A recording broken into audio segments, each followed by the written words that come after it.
Axel! Eccolo Axel nella sua prima uscita speciale. Ad accompagnarlo non c'era solo una persona, ma una ventina di volontari che hanno preso a cuore la sua storia. Questo Labrador di 9 anni vive con l'amata padrona che per problemi di salute non riesce però più ad accompagnarlo nelle sue passeggiate quotidiane. L'associazione SOS Zampe in difficoltà, nata nel 2017 per aiutare cani e gatti, ha deciso di occuparsi di Axel lanciando un appello su Facebook per trovare qualcuno disponibile a portarlo fuori e la risposta ha superato ogni aspettativa. Apriamo questa raccolta nominativi, la chiudiamo immediatamente perché in brevissimo tempo abbiamo tirato su 20 persone.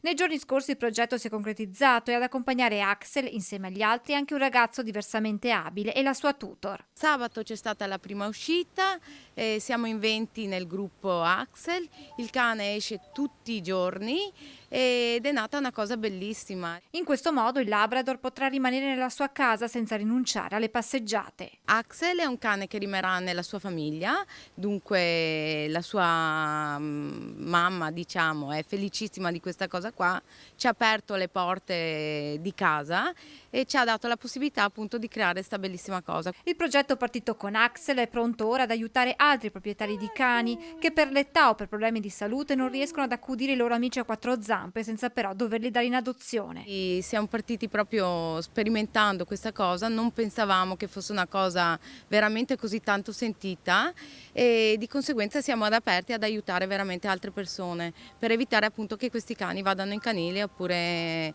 finiscano la loro vecchiaia magari in altre famiglie.